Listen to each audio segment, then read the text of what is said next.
Welcome everybody to our second book launch of the day connected to the conference.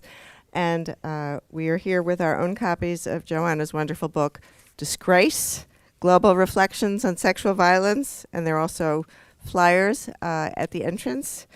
I will just be chairing the session, so only introducing our speakers. My good colleague, Joanna Bourke, who is more prolific than I understand is humanly possible. And she is professor of history at Birkbeck College at the University of London, a fellow of the British Academy, professor of rhetoric at Gresham College, principal investigator and director of an interdisciplinary Wellcome Trust-funded project entitled Shame, Sexual Harms, and Medical Encounters, which explores medical and psychiatric aspects of sexual violence, and the prize-winning author of 15 books and more than 100 articles. And we're delighted that her colleague, Professor Amina Memon, was able to join us today. Professor Memon is director of the Interdisciplinary Research Center for the Study of Emotion and Law at Royal Holloway College, and works with social psychological approaches to understanding memory, decision-making, detection of deception, and credibility assessment. She has many other credentials, but I just want to say during the last 2 days we've been talking about the interface of academic research, policy, institutional practices. So I think she has a real strength in terms of the work she has done with children and vulnerable adults and how they actually are interviewed and how these interviews are processed by police officers. So with that, I will turn the floor over to Joanna. Great. Ooh. Well, I'm here. It's okay. Look, thanks. I'm really thrilled to be able to launch Disgrace here. There are flyers which will give you 20% off. So it cuts it down to about £15. Anyway, so please pick up a flyer if you want 20% off. I want to start though by thanking the organisers here for agreeing for allowing me to launch my book here. I'm really excited about that. It's a great honor. I also just want to thank the Wellcome Trust who provided the money. Money helps. Tell us about it. And also the members of the Shame Project that I direct. Shame standing for Sexual Harms and Medical Encounters, which is looks at medical and psychiatric aspects of sexual violence. We've got a brilliant website. So take a look. I just want to start by saying how I kind of got to write this book. I mean, I've worked on violence for all of my life. Oh, God, help me. But the sexual violence was a new thing from 10 years ago. But one of the things that when I came to write this particular book, and as I say, I wrote another book on sexual violence, on perpetrators of sexual violence, on rapists, over 10 years ago. And one of the reasons I wrote that book was, I mean, it emerged out of pure anger, fury, indeed. I wrote that book and this one here as well because I realized that despite 40 years of second wave feminism, despite 40 years of really good legal reform, despite 40 years of education, public education about sexual violence, that things had actually gotten worse. So when I wrote that former book, I discovered that in the 1970s, 1 in every 3 cases of rape that got to court ended in a conviction, 1970s.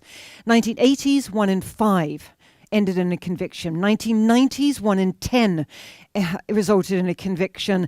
2000s, it was 1 in 20 ends in a conviction. Today, it's 1 in 22. So both books are actually impelled, at least at their beginnings, with anger, fury, and despair. And I want to finish by saying how I got around that and how I got actually over that.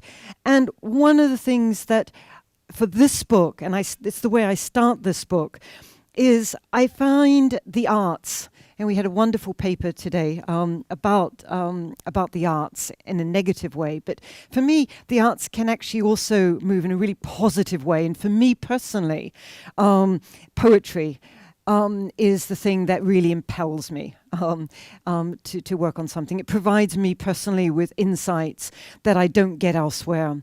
And so I start this book with a poem by one of my favorite poems, Wanda Coleman, who's a woman of color who from Los Angeles, who in the 1970s wrote a poem that I read just as I was starting to write this book. The poem is simply called Rape, and it tells a terrible story about a African American woman who's raped in her own home by two armed men. And her boyfriend comes home afterwards, and then he rapes her because he is so furious that his exclusive entitlement to her body has been usurped.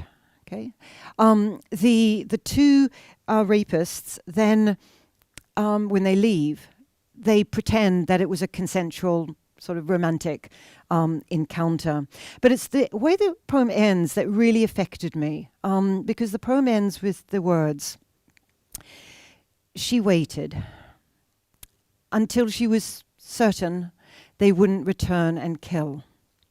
She picked up the telephone and she made the mistake of thinking the world would understand."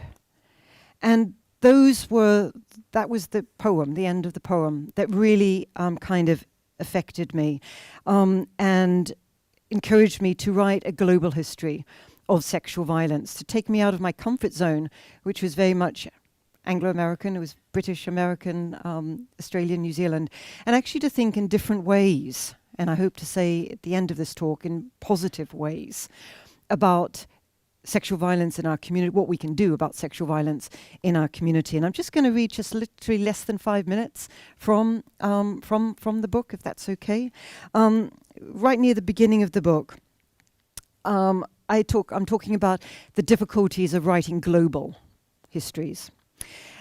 This can only ever be a partial account of sexual violence, both physical and psychological, around the world. After all forms of abuse are legion. 19th century peasant women in Ireland who were abducted as a way of forcing marriage have little in common with date-raped high school students in 20th century America. The girls and women violated by Red Army soldiers in 1945 cannot realistically be compared to Dalit women who are raped by men of higher castes today. The options available to sexually abused women in the favelas of Brazil or the occupied territories of Palestine or Cité Soleil in Port-au-Prince, Haiti, which is very close to where I grew up, are different to the protections offered to German citizens. French wives who acquiesce to sexual intercourse with their husbands as the easier option bear no resemblance to bushwives in Sierra Leone. It makes a difference. It matters if you're a boy, man, or non-binary person. It makes a difference if the attacker wields a machete or waves an unsigned employment contract. There is always the risk of emphasizing similarities over differences. Any assumption that sexual violence is a universal experience insults the specificities of individual histories. Terror is always local. Terror is also always unevenly distributed. Some people are more vulnerable than others. Girls and women are at higher risk, as are people who are BME, black and minority ethnic, refugees, asylum seekers, undocumented migrants, LGBTQ, non-binary, and those with physical or learning disabilities. But, I started with Fury, and the whole book has Fury in it. Charming reading. It's my sale pitch. You want to be depressed? Okay. But actually, the book ends in a really, I think, practical ways of what we can do. And I just want to read just one paragraph from the concluding chapter, and then I'm going to summarize some of my points for going forward before concluding. This book has bombarded you with lots of grim stories, surveys and statistics. So now for the good news. It doesn't have to be this way. Through the creation and cultivation of effective coalitions and strategies of resistance, it is possible to forge rape-free futures for everyone. It's not going to be easy. The most debilitating myth for those of us who seek to forge worlds without sexual violence is the assertion that violence is inherent to male sexuality. Many commentators claim that this form of violence is deeply wired in evolutionary terms, or that it's culturally omnipresent. When writing this book, some friends of mine even accused me of being hopelessly utopian to believe in a world in which rape has been eradicated. But that is my contention. After all, to be human is to seek companionship, collaborations, friendship, and love. This is why the first step in eradicating sexual violence is to acknowledge that we don't have to accept that it is inevitable. And I propose that there are 4 main ways that we can address sexual violence within our community. I go into great detail with them here, so I'm not going to read them out, but they are basically locality. In other words, we must attend to local contexts within global frameworks. It cannot be outsourced. Second is diversity. That justice is not only locally relevant but culturally variable, and inevitably, anti-rape initiatives must be diverse, and I mean this in 2 very different ways. First, in terms of personnel, and certainly for my generation of second-wave feminists, I sort of became a feminist in the late 1980s and 1990s. One of the things that my generation faced was a reluctance to include men, boys and men, in anti-rape initiatives, and I think there were some good reasons for that, by the way. But those days are long gone, and I think today for a lot of young feminists, it is the debates about trans people being involved in these initiatives. But I also mean diversity in terms of strategies. There is no singular template, which means that different feminisms are going to be in conflict with one another. And that's why I develop an idea of actually emphasizing difference amongst feminists of any gender rather than similarities. The third one is pleasure. Anyone who works in this field knows that working on sexual violence is dispiriting. This book is dispiriting, depressing, and sometimes unhealthy. So this need for us to interject pleasure, if we are to change hearts and minds, we need to seduce people. And one of the ways I'm interested in doing that in my project, the Shame Project, is interested in doing that. We do a lot of public festivals, poetry, theatre, art. These things have powerful expressions for good in our society, and enables us to explore things that otherwise actually might be painful. And the final one is what is the final one? The final one is the body. That angry bodies create angry politics. Hashtag feminism, which I have a lot to say about in this book, is great. It goes a long way, but nothing's ever going to happen unless there are people there on the ground, protesting on the streets, people taking victims, survivors to places where they can find safety, people spending money together to get resources for this. And these 4 sort of if you like, themes of resistance, all underlying this big umbrella, which is the umbrella of transversalism, which provides a way of thinking about difference. And I'm just going to finally end by reading the last paragraph in my of the book before I turn it over. And the last paragraph says, "I am optimistic. Every community has a wealth of knowledge that can be used to address its particular needs and desires for a rape-free world. The rich tapestries of public and private resistances that are open to us are inspiring. They are hope-inducing.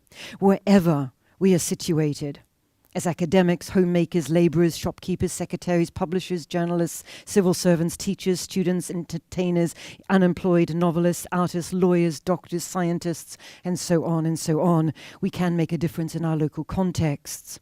Each chapter of this book provides concrete examples of people doing just that. So the chapters aren't all depressing.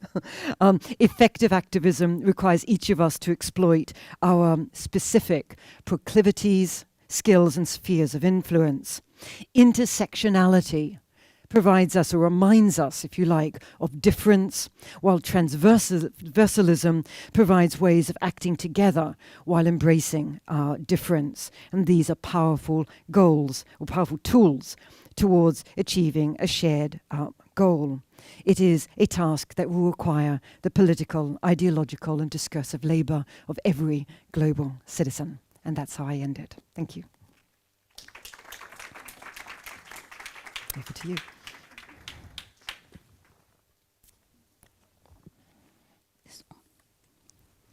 Thank you very much for that. Okay. Well, thank you, Joanna. And DIIS, is that what it's DIIS, for inviting me here to comment on this incredible piece of work. It's interesting to hear you say you took yourself out of your comfort zone. I thought this was ambitious, but just excellent in many ways. And I'm going to start with a couple of words that you mentioned. You mentioned fury, rage, and you also mentioned #feminism. So I want to begin by saying how timely this is, because what we're seeing now in Iran is fury.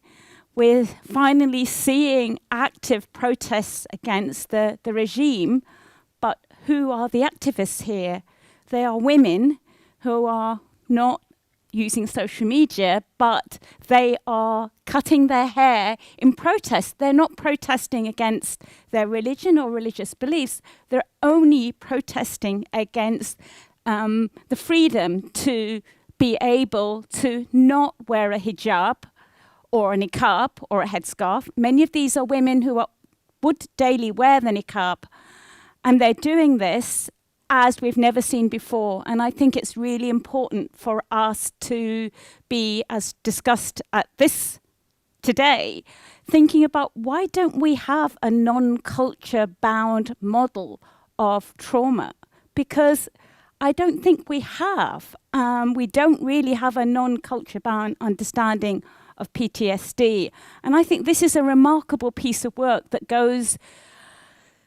kind of explains why that isn't there and what more we need to do to educate ourselves. So I was really excited, and it was a couple of weeks ago when I looked at this book. My main job is as a professor in psychology, and my main audience are undergraduate and postgraduate students. So I've already earmarked sections of the book that I'm going to use in various courses. So I'm just going to say a little bit about the book.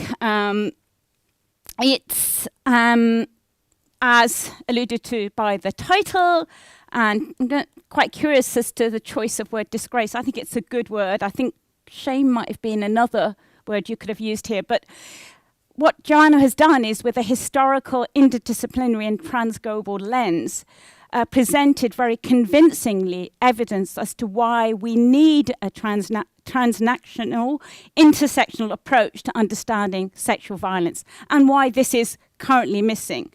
So what she's done is she's given us a unique review of sexual violence, the why, where, when, the context, and as she said, the victim, the female victim, the male victim, the trans victim, and also, very importantly, the perspective of the perpetrator.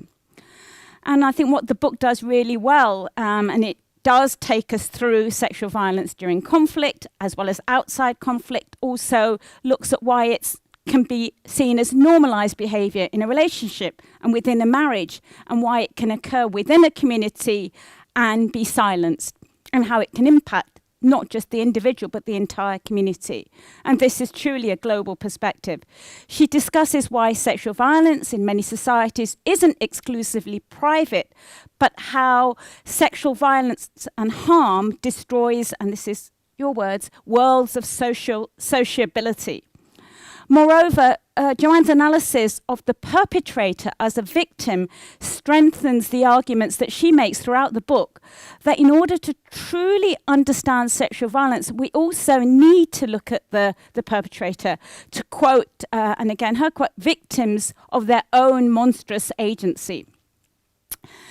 And in discussing the politics of shame, Joanne's book takes a deep dive into looking at the stigma attached to being a victim, and indeed a perpetrator of abuse. And Joanna illustrates really well what the main barriers are to publicly testifying to being an abuse survivor.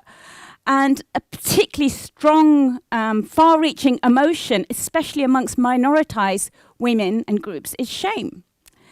And this led me to consider why in some political contexts reporting rape can result in silencing of rape victims and actually do more harm than good.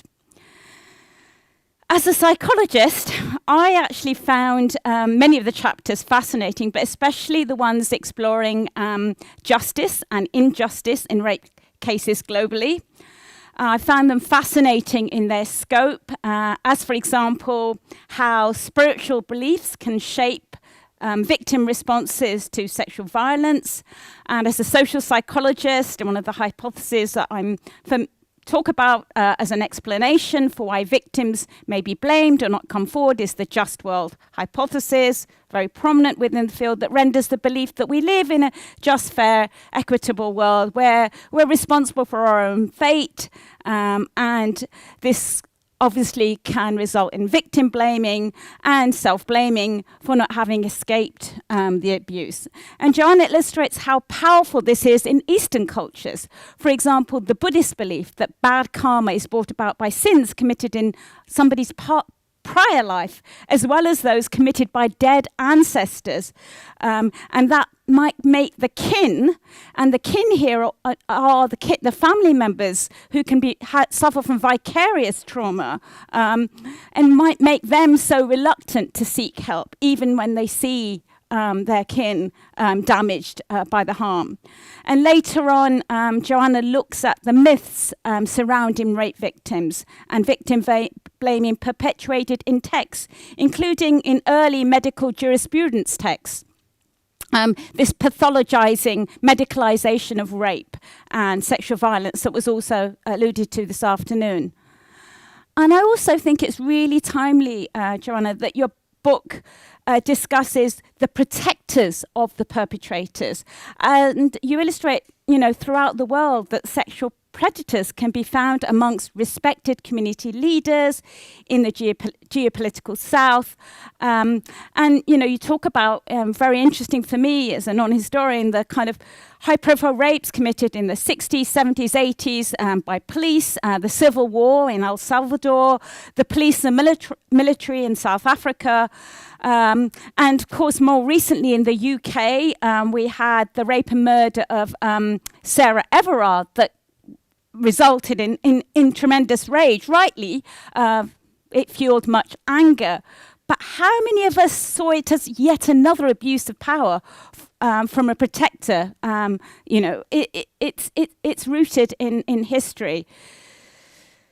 One of the other things that I thought was really interesting, and again was new for me, was the distorted views of the role of the victim that were presented in the early medical legal texts in the 1940s and 50s. And we have examples of criminal psychologists and psychoanalysts arguing that female victims were on the side of the rapist, and again questioning the mental state of the victim, and that she somehow had something that needed to be cured, to be fixed. And this in turn impacting a victim's willingness to come forward and give evidence, and also the fact that the burden of proof is always on the victim to show that she, or he indeed, did or didn't consent. there's another fascinating chapter in this book. Am I okay for time? Called Gender Troubles, and it explores something that I think is really at the crux of understanding vulnerability, and that is intersectional vulnerability. The transgender violence in India and Nepal, for example, and against black lesbians in South Africa. Such violence is really pervasive. And moreover, the courts continue to be reluctant to respond. And so Joanna also looks at why prisons can be perilous places for victims, perpetrators, and the assaults that prisoners face in cisgendered prisons is not uncommon. So it seems throughout the criminal justice system, from the low rates of prosecution and how the prosecution rates, as Joanna said, are going down, right through to when justice has been served, and, you know, looking at the perpetrators as victims here, that they continue to be punished without a full understanding of what is restorative.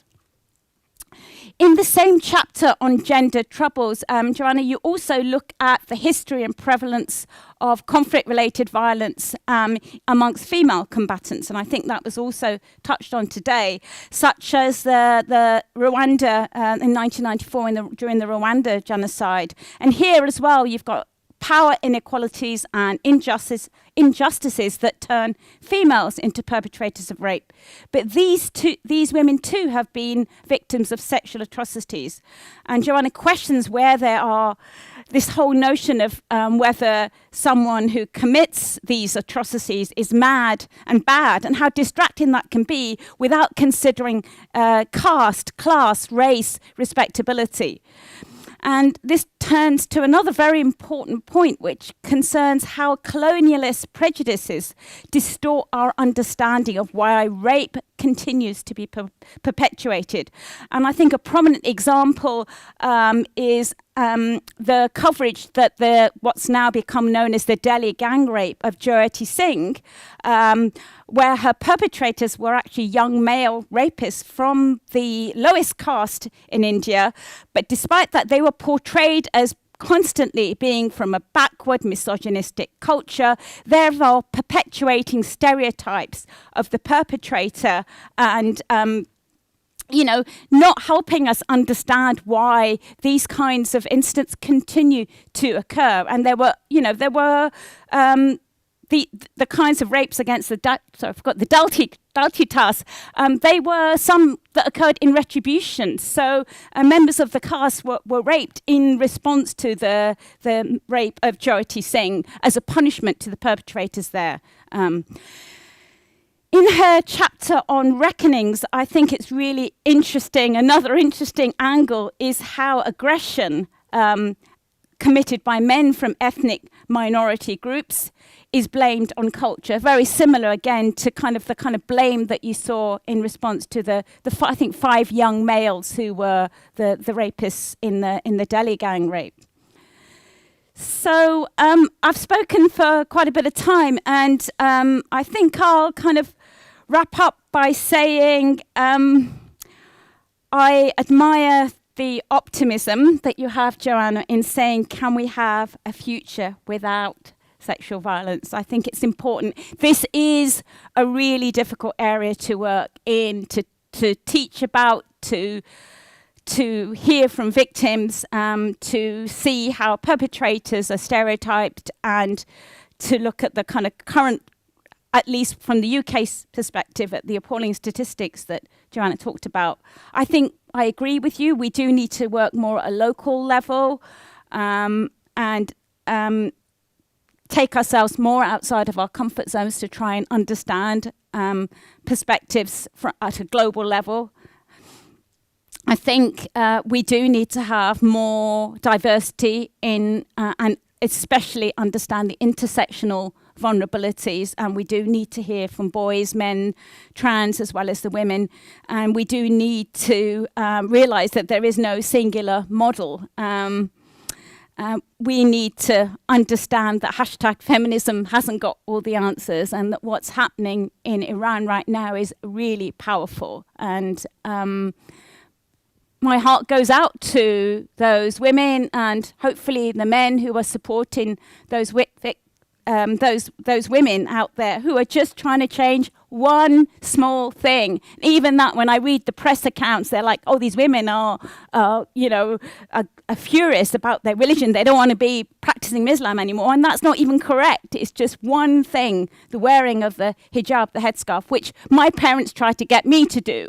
Luckily, I was able to do that without. I did eventually cut my hair, as you can see, but I was able to ask for my freedom and get that.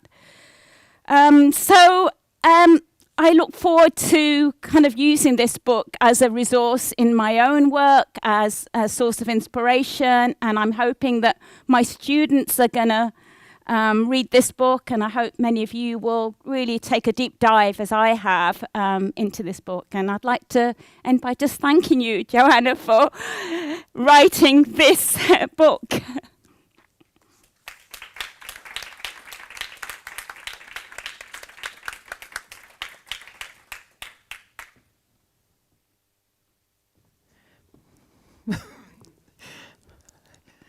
Just thank you very much. I really appreciate those comments. It's always interesting to hear what bits of one's book are sort of picked up by people, and different people like or dislike different bits of one's work. And so thank you very much. That was really insightful. And just as just one comment about this whole culture explanation that is so often given in commentaries about sexual violence, when you're looking at the geopolitical South. So, so often when you're reading about sexual violence in the geopolitical South, it's all about, it's for cultural reasons, i.e. religion, patriarchal cultures, etc., etc. But then when those same people start looking at finding explanations for sexual violence in the West, suddenly it's not culture that's the problem. It's, there's a few tweaks that we need for the legal system. We haven't quite got there yet, but we're on the right track. We need to reform, make some reforms. So that really, I think politicized use of culture is something I'm really, really interested in. And thanks very much. Thank you. So we do have time for questions and discussions from the audience or from the online viewers. You're welcome. Catherine. Joanna, congratulations. That is you gave an incredibly powerful presentation on what you tried to do with the book, and I'm sure the book is just going to be a must read for so many of us. I was especially interested in your activism, your turn at the end to talk about what do we do, and your invocation of the idea of poetry as your own personal but also activist strategy, which is to say there is beauty even in these sort of poems of anguish, right? And that there are other ways of making meaning and making sense of this horrific story. And whether that's sexual violence or the things we've been talking about today, war more generally, I think that's an absolutely central part of what you seem to have done, is to be able to redirect us to think about the role of making meaning through art and beauty about this, and that to advance our and I think in general, maybe more of us do this personally than we might talk about. I also read war poetry and use it in teaching, actually. But I think there's an artist, Ellen Slavic, who do you know her work? Yes, I do. Okay, well, that's an example of how effective that can be to draw people into an issue that they don't even want to look at, through beauty, and then as they get closer, they say, "Oh, these are the marks of bombs. This is the mark of rape," right? And so I think that's just congratulations. Thank you so much. Yeah, and I think it's just to take up on that, it's also really important, a lot of the things that I discuss in my book are relevant for war, for any discussions on violence generally. I mean, there are some things I do think are specific to sexual violence, but there are so many things that apply to all kinds of violence. And in terms of trauma, and I have a whole chapter on trauma in the book, this idea that people are not necessarily forever marked by an event, in this case sexual violence, or maybe for some of us here combat. That there are survivors out there, and there are ways that different ways that we can experiment in being survivors, which is why there's a whole language problem that anyone who works in this field has, and I don't think there's no easy answer. There's no answer, in fact, not easy or hard answer. But it's the very language we use is problematic, because the language we have, and I think we ought to be exploring non-English languages to find an alternative. The language we have is victim, perpetrator, and of course the Holocaust gave us bystanders or witnesses. That's the language we have to work in English anyway. But it's a real problematic language. The word survivor has a lot of the problems that the resilience has. In other words, the word survivor comes from a very American context. It is very much about a neoliberal self-fashioning fashioning of the self, making the wrong choices. The word victim is also, the word survivors is problematic because not all victims of sexual violence survive. But the word victim is equally problematic because it equally would say before and after. So that bit, what I was talking about just a second ago about, this idea that you're marked by an event forever, that becomes your identity, is a problematic one, I think. And perpetrator does, that word, the concept, perpetrator, has the same problems. It makes an identity out of an act. So, I try in the book, and I fail, I don't do it consistently, but I try in the book to say people who have experienced or people who have inflicted. But of course that becomes really wordy, and the book's long enough as it is. I think you make the really good point, and I was going to actually I was going to read from that, but then I decided to. But we tend to assume that somebody who is a victim of rape is traumatized, and that it will inevitably result in somebody who has a trauma. And you talk about the problem language and say, why don't we just refer to it as a thing and say bad event? They've had something bad happen to them. Cannot necessarily expect them to be traumatized and then work with them as if they were traumatized. Again, using the very Western notion of what traumatized person may come across as. Yeah. And we've come across this a few times in this conference about culture-bound stuff.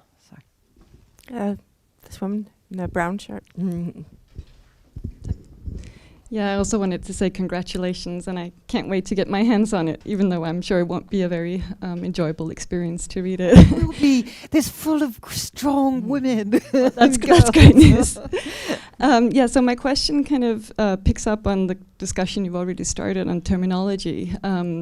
And I was just wondering, how do you define sexual violence in your book? Because I know you tackle this question in your book on rapists, since this is a concept that kind of evolves over time and is culturally variable. So how do you stabilize it, and how do you sort of decide when something is sexual violence when you work across languages and cultures? And I mean, I know it's a huge methodological and theoretical challenge, and I'm just curious about your thoughts on this. Yeah, it is a huge methodological and linguistic challenge, and for an historian, of course, definitions of what constitutes sexual violence has changed so dramatically, even within short periods. And for too long, sort of legal systems have sort of asserted their own exclusive right to define what is sexual violence and what is not sexual violence. But of course, it leaves out huge swathes of activities that people experience as being sexual and violent. And I mean, I do go back to the definition I use in the history of rapists, which is a much more historical text. I mean, this one is as well, but it's much more so. And that is, if a person says that something is sexual, I accept that it is sexual, because of course what is sexual changes over time dramatically, and it also changes within your political context. And if a person says it was unwanted, coerced, or undesired, then I accept it. So this is, you can't use this term in a legal sense, but it provides a way of accepting, of defining what I'm talking about in terms of victim survivors. And that for me is important. And by doing that, I can track change over time, and cultural and other variations. I see there are problems with that definition, but it still remains for me the best one to use. Nancy. Oh, thank you. Thank you so much. It's very brave, is how I think about it, to work outside your comfort zone. I have a lot of murky thoughts, so forgive the end of the day fogginess here on a difficult topic. One is, I remember having this conversation with Brett Litz, who's been referenced, who hated the term trigger. Hated it. And, if his students used it, that wasn't good. And he corrected me several times over lunch. And so his notion was potentially injurious experiences. And it's this sort of philosopher's term, potentially, because this is it's a possible threat, but it's not necessarily so. So I thought that was quite useful. And trigger is in the language of psychology. So that's one. It's antiseptic, but it's kind of useful. The other thought I had is, those of us that are in the classroom with undergraduates, I'm sorry, tell me your name again. Amina. We were always very careful about what we say and how we say it, and trigger, again, I didn't mean to use it twice, but trigger warnings, and should we or shouldn't we, and I always bring in the sexual assault and harassment officer, who's fabulous. And it's also about race. It's not just about sexual violence that comes up in the classroom, and marginalization, and we're treading carefully in classrooms these days for all sorts of reasons that are many publicized a lot in papers to do with critical race theory and censorship and the like. But we're also, if you're like me, I'm in the classroom with my students. It's the most important hour and a half I have of the day. And I know their background stories, or there's, as my own children who are much older tell me, Mom, that generation has no boundaries, so you be careful. They don't have any boundaries, especially if they're American. Everything is out on the table. And I learn stuff that I don't necessarily want to learn. But so it makes it even more difficult when I'm about to teach. Can I say that? Should I not say it? What will be a potentially injurious experience? So I guess I wonder, with a book like this in a classroom with young people whose experiences you don't necessarily know, how do you navigate the territory? Yeah, thank you. Excellent. When someone tells me that I'm brave, I take a deep breath, because it's sure to mean you're absolutely stupid even trying. But thank you for not taking the brave thing a little bit further. Okay. Trigger. Potentially injurious experiences. Firstly, I agree totally that not to use trigger, and potentially injurious experience does sum up what I am talking about when I'm trying to communicate these things. I personally find potentially injurious experiences, I can't even say it very, I mean, I have a speech impediment, but still, I've got it written down. Whereas bad event is really kind of, it says the same thing, or similar thing. Potentially. Okay, potentially bad event. It does the same thing for me, and it as as Amina was saying, it enables me to interrogate every aspect of what is happening to a person through that person's lens, or that person's whole life experience, or however you want to say it. In terms, and that is really important, because as everyone in this room knows, trauma has a history. And trauma has a very modern history. And, it's 1860s when the term was invented. It was trauma, the Greek term, which meant a physical injury, and it was only, why we have today trauma wards. It was only in the 1860s that it became an internal thing that happened, and it was invented in the context of railway accidents, and it was then applied to other bad events such as war, etc. And then it came into the DSM in 1980, and so on and so on. We've got a good history of trauma. But of course, if I'm looking in the past, which I do as well in this book, I don't want to say something is a traumatic experience, because that fits it into a model that doesn't exist for people in the past. So that's why I use the term bad event. You're absolutely right. I don't know if I've succeeded, but I certainly hope that I have succeeded, and I've certainly put my everything into ensuring that this book, there's nothing graphic in this book.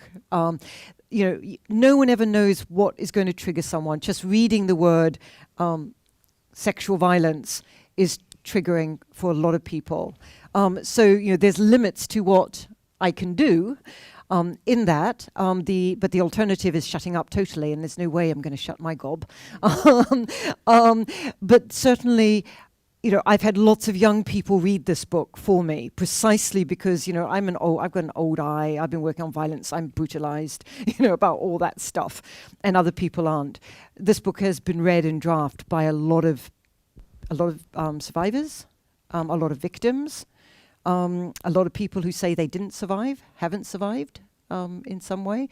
It's been read by a lot of young people. It's been read by my nieces and nephews, precisely to get other viewpoints. And most important, just my final statement in terms of this response, is minoritized people. And if I'm to say thanks to my readers prior to publishing, it is my readers who are minoritized people who picked up on some of my language, like the language of slaves as opposed to enslaved, like minority communities as opposed to minoritized communities, my uses of pronouns, my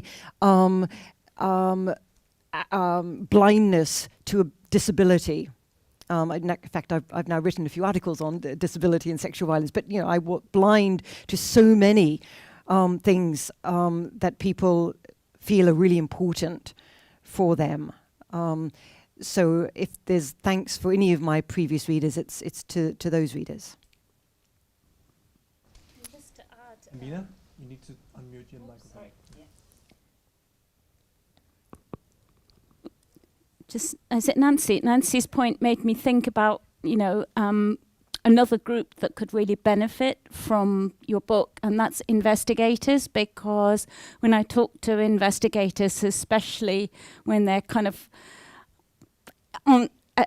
have a victim who has multiple intersectional characteristics that might make them vulnerable, they worry about using inappropriate language or going into that zone, and they feel uncomfortable, and they might not make inquiries to assess vulnerability. If they've got someone who's a victim of domestic violence, they may not think about hate crime because they don't want to offend the person. And I think, that is a real challenge if you are not going to investigate because you think it's going to be embarrassing, or you're going to say something that's going to be offensive or trigger.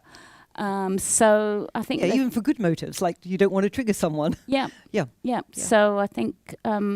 But this is the other thing, is that, providing spaces, and I hate that term safe spaces because no space is safe, but providing context within which people can speak what they really can speak their minds without worrying about making politically incorrect statements is so important, because when I'm talking particularly to young men, the thing they say time and again is, I don't, they're good people. Yeah. They don't want to make a mistake. They want, they want people to like them like we all do.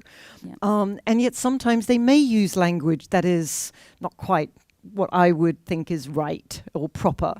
But to allow them to do that, to experiment with the way they want to speak and the language and everything, is absolutely really important as well. Yeah.